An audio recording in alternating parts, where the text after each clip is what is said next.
যুবক ভাইরা, বিবাহিত ভাইদের বলেছে বিসমিল্লাহির রহমানির রহিম।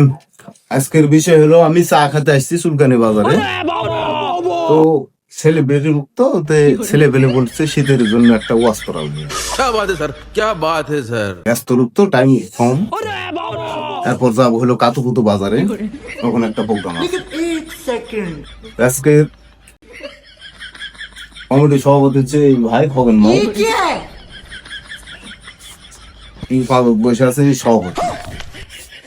আজকে ওয়াজটা করলে শীতের ওয়াজ।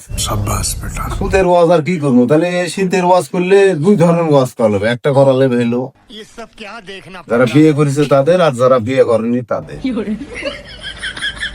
যারা বিয়ে করছে তাদের আগে করে নাকি। বিবাহিত ভাইরা বলেছে, ও যুবক ভাইরা, তোরা কেন বিয়ে করিস নি? আমরা বিয়ে করেছি, আমাদের দুইটা লাভ। শীতের সময় আমরা হাটে বাজার থেকে যখন আসি, খাওয়া দাওয়া করার পর যখন ঘুমানোর সময় হয়, তখন ল্যাপের ভিতরে ঢুকি, তাড়াতাড়ি ল্যাপ গরম হয়ে যায়। আর ভোর রাত্রে যখন গোসল করতে যায়, তখন কি সুদন তাই জানে।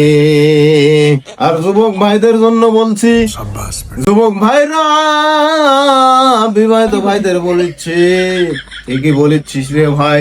আমরা তো যাই ল্যাপের তলে ঢুকে উঠপিট করি, ঘুমে ধর না, উঠপিট করতে করতে ভোর হয়ে যায়। এক যুবক ভাই বলছে উঠপিট করাই ভালো, কিন্তু ভোর রাত্রে ওই গোসল করার সুদন আমি খাইতে রাজি না।